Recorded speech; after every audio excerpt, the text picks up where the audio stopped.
የዚህ ዝግጅት አጋር አስተማማኝ አገልግሎትን የሚሰጡት ብርሃን ባንክ ነው። የብርሃን ባንክ የሞባይል ባንኪንግን በመጠቀም ብቻ እጅግ ቀላልና መቺ በሆነ መንገድ የነዳጅ ክፍያውን መፈጸም ይችላሉ። የጥሬ ገንዘብ ንክኪ የሌለው ደንበኞች የይለፍ ቁጥራቸውን ብቻ በመጠቀም በፍጥነት አስተማማኝ በሆነ ቅልጥፍና ነዳጅ መግዛት ይችላሉ። እንደ ስማችን ብርሃን ነው ስራችን።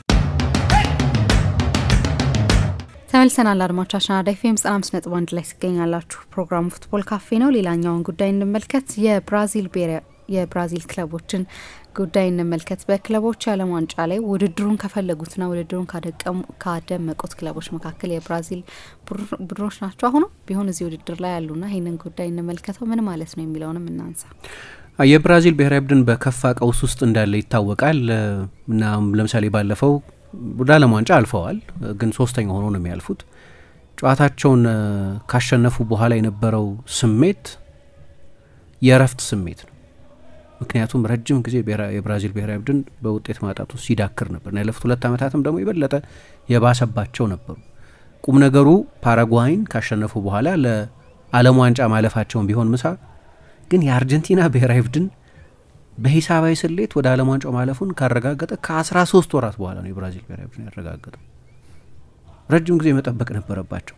ባለፈው ማርች ደግሞ እንደምታስታውሹ በጣም አሰቃቂ ሽንፈት ደርሶባቸው ነበር በአርጀንቲና። ብዙ ጎል ተቆጥሮባቸው ነበር የተሸነፉት። በብሔራዊ ቡድን ለአርጀንቲና እግር ኳስ ወርቃማ ጊዜ ሲሆን ያለፉትን 2 የኮፓ አሜሪካ ውድድሮች እና ደግሞ የዓለም ዋንጫን ያሸነፈ ሲሆን በብሔራዊ ቡድን ለብራዚል የከፋው ወቅት ነው። ለመጨረሻ ጊዜ የዓለም ዋንጫን ያሸነፉት በ2002 የዓለም ዋንጫ ነው። ስለዚህ ሩብ ክፍለ ዘመን ገደማ ሆኗቸዋል ወይ ሊሆናቸው አካባቢ ነው። ረጅም ጊዜ ብራዚል ብሔራዊ ቡድን ግማሽ ፍጻሜ ደርሶ ብዙ አላየ ነው። የ2014 የዓለም ዋንጫ ላይ መሰለኝ ከ2002 የዓለም ዋንጫ በስተቀር ለግማሽ ፍጻሜ የደረሰው። ግን ባይደርሱ ይሻል ነበር። በጀርመን 7-1 ተሸነፉና በግማሽ ፍጻሜው እሱም በጥሩ የሚታወስ የግማሽ ፍጻሜ ጉዞ አልነበር። ብራዚል ላይ የተደረገ ውድድር ነው። በክለብ እግር ኳስ ግን ይሄ የዓለም የክለቦች ዋንጫ የብራዚል እግር ኳስን ብሔራዊ ኩራት በመጠኑ የጠገነ ነው ማለት ይቻላል። ከአራቱ በዚህ ውድድር ከተሳተፉ የብራዚል ክለቦች መካከል 2ቱ ሩብ ፍጻሜ ደርሰዋል። ከውድድሩ የወጡትም ቡድኖች ቢሆኑ በኩራት ቀና ብለው የሚወጡ አይነት ናቸው። ለምሳሌ ቦታፎጎ ከሌላ የብራዚል ቡድን ጋር ስለተገናኘ ነው ከውድድሩ ውጭ የሆነ። አንዱ የብራዚል ቡድን ብቻ ነው ሊያልፍ ይችላል ነበር። 1-0 ተሸንፎ ከውድድሩ ውጭ ሆነ ከፓልሜራስ ጋር ሲጫወት ባለፈው። ግን በዚህ ውድድር ፔዤን አሸንፏል አይደለም። የአውሮፓ ምርጡን የወቅቱን ቡድን ፓሪስ ሳን ጀርማን አሸንፏል። ከጨዋታው መጠናቀቅ በኋላ ሉዊስ ኤንሪኬ በአመቱ ሙሉ በየትኛውም ውድድር በፈረንሳይም በአውሮፓም እንደዚህ የተከላከለን ቡድን አልገጠመኝም ማለት። ኢጎር ጄሱስ የሚባለው ተጫዋች አሁን በሚቀጥለው አመት በኖቲንገም ፎረስት ሲጫወት የምናየው ልጅ ነው ጎሉን አስቆጥሮ የነበረው። ስለዚህ ሩብ ፍጻሜ እንኳን ባይደርስ በኩራት ግን ነው ከውድድሩ ውጭ የሆነው። የወቅቱ የኮፓ ሊበርታዶሬስ አሸናፊ ነው። ሌላኛው ፍላሜንጎ ነው። በባየር ሚኒክ ተሸንፎ ሲወጣ የባየር ሚኒክ የትዊተር አካውንትን አይተሽ ከሆነ ምን አይነት ፍልሚያ ነው ብሎ የቬንሶን ኮምፓኒና የፊሊፔ ሉዊስ ፎቶግራፍን ነው ሼር ያደረገው። እንደዛ ተናንቆ ከባየር ሚኒክ ጋር 3-2 ሆኖ መጨረሻ ላይ በተቆጠረ ጎል ነው እንግዲህ ከውድድሩ ውጭ የሆነው። የአውሮፓ ሱፐር ፓወር ነው። የፍላሜንጎና የባየር ሚኒክ በጀት አይደራረስም 6-7-8 እጥፍ ምናምን ይበልጣል የባየርን በጀት። ግን በኢንኢኳል ፉቲንግ ልክ እንደዛ ነው የተፎካከሩ። ስለዚህ የወጡትን ቡድኖች ቢሆኑ የብራዚልን እግር ኳስ ክብር ቀና ያደረጉ ናቸው። የብሔራዊ ቡድኑ ሁኔታና የክለቦቹ ሁኔታ በጣም የተለያየ ሆነ ማለት ነው። ብሔራዊ ቡድኑ ከዚህ በፊት አድርጎት የማያውቅ ነገር አደረገ። የውጭ ሀገር አሰልጣኝ ነው የሚያሰለጥነው ካርሎ አንቸሎቲ። በሀገር ውስጥ አሰልጣኞች በሙሉ ተስፋ ቆርጡ የውጭ ሀገር አሰልጣኝ ለመቅጠር ነው። አንቸሎቲም ባይሆኑ የውጭ ሀገር አሰልጣኝ ነበር የሚቀጥሩት። አንቸሎቲ አሰልጣኞች ሱፐርስታር ናቸው። የትኛውም ቡድን እንዲያሰለጥኑለት የሚፈልጋቸው አይነት አሰልጣኝ ናቸው። ወነሳቸው ባይሆኑ ወይ ጆርጅ ጄሱስ ፖርቱጋል፣ አቤል ፌሬራ ሌላ ፖርቱጋላዊ አሰልጣኝ አሁን በዚያ ያለ ክለቦች ዋንጫ ላይ ያየ ነው አሰልጣኝ። እንዲህ አይነት የውጭ ሀገር አሰልጣኞች ነበር የሚቀጥሩት። የሆነ ጊዜ ጓርዲዮላ፣ የሆነ ጊዜ ሞሪኞ፣ ሌሎች የውጭ ሀገር አሰልጣኞች ነበሩ ስማቸው የሚነሳ። ተስፋ ቆርጠዋል በሀገር ውስጥ አሰልጣኞች። በክለቦቻቸው ግን በዚህ ውድድር ብቻ አይደለም በሀገራቸው በአህጉራቸው ውድድርም አለቆች ናቸው። እና ይለያያል የብሔራዊ ቡድኑና የክለቦቿ ነገር። በቅርብ ጊዜ እንግዲህ አሁን በዚህ ውድድር መሰለኝ ለመጀመሪያ ጊዜ አንድ የላቲን አሜሪካ ቡድን ፎርማቱ የድሮም ይሁን ያሁን የዓለም የክለቦች ዋንጫ ተብሎ በተሰየመ ውድድር የአውሮፓን ቡድን ሲያሸንፉ ከ2012 በኋላ ለመጀመሪያ ጊዜ ነበር። ቦታፎጎ አትሌቲኮ ማድሪድን ሲያሸንፍ ወይ ቦታፎጎ አትሌቲኮ ማድሪድን በልጦ ሲያልፍ ወይም ፔዥን ሲያሸንፍ ወይ ፓልሜራስ ቼልሲን ሲያሸንፍ ወይ ፍላሜንጎ ማለት ቼልሲን ሲያሸንፍ አየን እዚህ ውድድር የሚገርም እና ከ2012 በኋላ ለመጀመሪያ ጊዜ የላቲን ቡድን በጠቅላላው ግን የብራዚል ቡድን ለመጀመሪያ ጊዜ የአውሮፓ ቡድንን አሸንፏል። አንድ ጊዜ አንድ አርጀንቲናዊ ሰው ስለ ብራዚል ሊግ መሰከረ። ጋብርኤል ሚሊቶ ይባላል። የቀድሞ የባርሰሎና ተከላካይ ነው እና የዛሬ አመት ከ6 ወር ገደማ በአትሌቲክ ሚኔራኦ የሚባልን ቡድን እያሰለጠነ ለኮፓ ሊበርታዶሬስ ፍጻሜ አድርሶት ነበር ቡድኑ እና ምን አለ ከአሜሪካስ አለ ላቲን አሜሪካንንም ሰሜን አሜሪካን አሜሪካ የሚባለው በአሜሪካ ስም የሚጠራው ኮንቲኔንት በአጠቃላይ ጨምሮ ምርጡ ሊግ ነው አለና እኔ ግን በዓለም ምርጡ በፉክክር አንደኛው ሳይሆን አይቀርም አለ። ምክንያቱም በሌሎች ሀገራት 3-4 ደህና ቡድኖች አሉ በየአመቱ ለዋንጫ ይፎካከራሉ ተብለው የሚገመቱ። በብራዚል ግን ከ10 እስከ 12 ኮምፒቲቲቭ ቡድኖች ነው ያሉት። በኮምፒቲሽን ብቻ ካየን እኔ በሌላም ቦታ ያለ አይመስለኝም እንደዚህ አይነት ፉክክር ከ10 እስከ 12 እያንዳንዱ ክለብ የደረጃ ታሪክ ከኋላው ያለው ቡድን እና በእያንዳንዱ ሲዝን ለዋንጫ የሚፎካከር ቡድን ሌላ ሀገር ያለ አይመስለኝም የሚል አስተያየት ሰጠ። በእንግሊዝ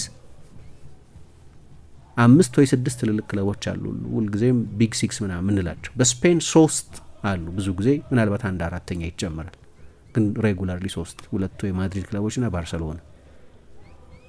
በጣሊያንም ልክ እንደዚሁ ግን በጀርመን እና በፈረንሳይማ አንዳንድ ደህና ቡድን የምታገኙ በፉክክር ካየነው ሌላ የዋንጫ ፉክክር የሚባል የለም።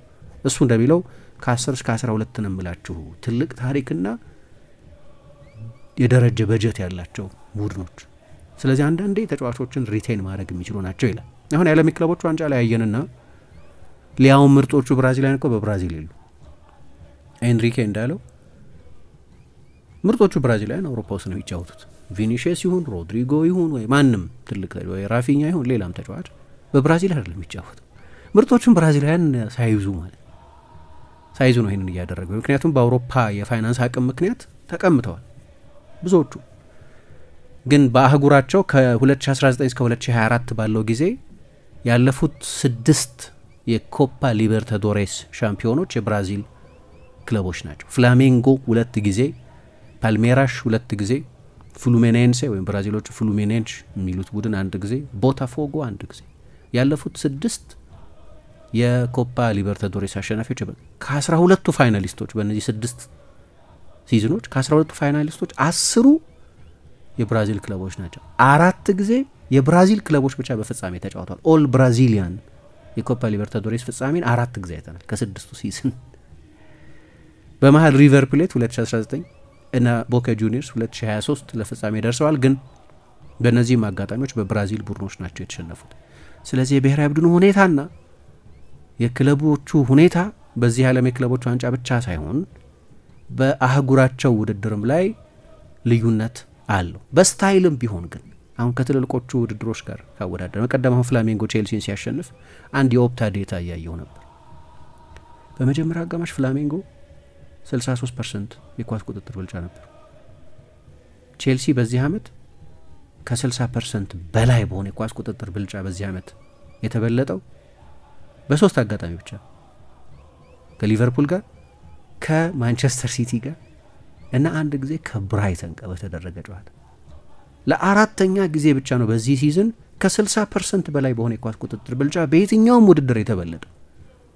ስለዚህ እንደው ሳጥናቸውን ተከላክለው እንደ ትንሽ ቡድን ተጫውተው ወይ አንድ የማዕዘን የምታስቆጥረው ወይ አንድ የሽግግር ኳስ ምናምን አስቆጥረው ብቻ አይደለም እኮ በደንብ ዶሚኔት ምናምን አድርገው ፓወራቸውን አሳይተው ነው ደግሞ ሲያሸንፉ። ጨዋታቸው ላይ ብዙ ቫሪያብል አለ። ግን እንደው ሊጋቸውን በአንዳንድ ሞዴሎችን ይካልን ሊያውም ምርጦቹን ተሰጦች በየአመቱ በፍልሰት በትልልቆቹ ክለቦች እየተቀሙ ጭምር እንግሊዝ፣ ስፔን፣ ጣሊያን፣ ጀርመንና ፈረንሳይ ትልልቆቹ 5 የአውሮፓ ሊጎች ናቸው። የብራዚል ሊግ የፓሲንግ አኪዩሬሲ እንደ ቡድን ከነዚህ ጋር በጣም የሚቀራረብ 83% ነው የኳስ ቅብብል ጥራቱ። በሙከራ ደግሞ ከአምስቱም ሊጎች የብራዚል ሊግ የበለጠ ሙከራ ይደረግበታል። አሁን ለማየት አንዳንዴ በጣም ፊዚካል ይሆንብኛል። ግን ምናልባት የአውሮፓ ሀሳቦችም አሁን ፊሊፔ ሉዊስን እንዳሰልጣኝ አውሮፓዊ ብለው ይቀለኛል መሰለኝ። ብራዚላዊ ቢሆንም ግን በአውሮፓ ነው የተዋጣለት የአሰልጣኝነትን አመት ያሳለፈው። ፍላሜንጎ በጆርጅ ጄሱስ ነበር 2019 ላይ ሻምፒዮን የሆነው። ወይ በቅርብ ጊዜ እንደ አቤል ፌሬራ አይነት ሊበርታዶሬስ ያሸነፈ አሰልጣኝ ፖርቱጋል ላይ ነው እሱ ደግሞ። ስለዚህ የአውሮፓ ሀሳቦችን አይቀበሉም ማለት አይደለም። ስብስባቸው ውስጥ ፓልሜራስ፣ ፍሉሚኔንሴ፣ ቦታፎጎ፣ ፍላሜንጎ፣ አርጀንቲናውያን፣ ኡሩጓውያን፣ ኮሎምቢያን፣ ቬኔዙዌላውያን፣ ፓራጓውያን እዛው በላቲን አሜሪካ ያሉ ምርጥ ተጫዋቾችን ማካተት ችለዋል። ተጫዋቾች ያጣሉ። አሁን ኤንድሪክ በ18 ዓመቱ ነው ሪያል ማድሪድ ሄደው ወይ ከዚህ ዓለም የክለቦች ዋንጫ ውድድር በኋላ ወደ ቼልሲ የሚመለሰው ኤስቴቫ ዊሊያን ገና በ18 ዓመቱ ነው የሚለቀው። ወይ ኢጎር ጄሱስ 24 ዓመቱ ቢሆንም እሱም በዚሁ ክረምት ወደ ኖቲንገም ፎረስት ይዘዋወራል። ዝውውሩ አስቀድሞ የተጠናቀቀ ስለሆነ ዋና ተሰጦቻቸውን አሁንም ለማቆየት ይቸግራቸዋል። መቼስ ምናልባት የዓለም የክለቦች ዋንጫ የሚሰጣቸው አንድ እድል ውድድሩ ላይ ብዙ ርቀት በሄዱ ቁጥር ብዙ ሚሊዮኖች ያገኛሉ ማለት ነው። ብዙ ሚሊዮኖች ያገኛሉ ማለት በችኮላ 17 18 ዓመት ተጫዋችን የመሸጥ አንገብጋቢ የፋይናንስ ችግር ውስጥ አይገኙም ማለት ነው። ግን ደግሞ ኢንቨስትመንትም ይፈቅዳሉ። ስለዚህ እንደ ጆን ቴክስተር አይነት በአውሮፓ ብዙ ቢተቹም ግን በቦታፎጎ ተሳክቶላቸዋል። ሊበርታዶሬስን በታሪኩ የነጋሪንቻ ቡድን ሲያሸንፍ ያየነው በሳቸው ዘመን ነው። ስለዚህ በብሔራዊ ቡድኑ ያለው ዲክላይን እና በክለቦች የዓለም ዋንጫ ላይ የብራዚል እግር ኳስ መጠን የታየበት ልዩነት ግን ልዩነት የለም። በቃ በአውሮፓ ክለቦችና በብራዚል ክለቦች መካከል እዚህ ውድድር ላይ ቢያንስ ልዩነት የለም። ከውድድሩ መጀመር በፊት ያነሳ ነው የአቅም ልዩነት የለም። ብራዚሎቹ ራሳቸው ብሔራዊ ቡድኑን በተመለከተ የሆነ የባዳነት ስሜት ይሰማቸዋል። ቢጫው መለያ እንደ ድሮ የኩራት መለያ አይደለም። የፋሪስት ሰዎች በተለይ የቀድሞ ፕሬዚደንት ጃይር ቦልሶናሮ እና የሳቸው ደጋፊዎች የብራዚል ብሔራዊ ስሜት መግለጫ አድርገውት አሁን ሰው ያንን ካናሪናን መልበስ አይፈልግም። ትልቅ ሲምቦል አይልበሱትም ማለት አይደለም፣ ግን እንደ ድሮ የኩራት ምልክት ከፋፋይ ባንዲራው እንትኑ መለያው ሳይቀር። ምክንያቱም አሁን ግራ ዘመን ፖለቲከኛ ናቸው። ኢናሲዮ ሉላ ዳ ሲልቫ ናቸው የብራዚል ፕሬዚደንት።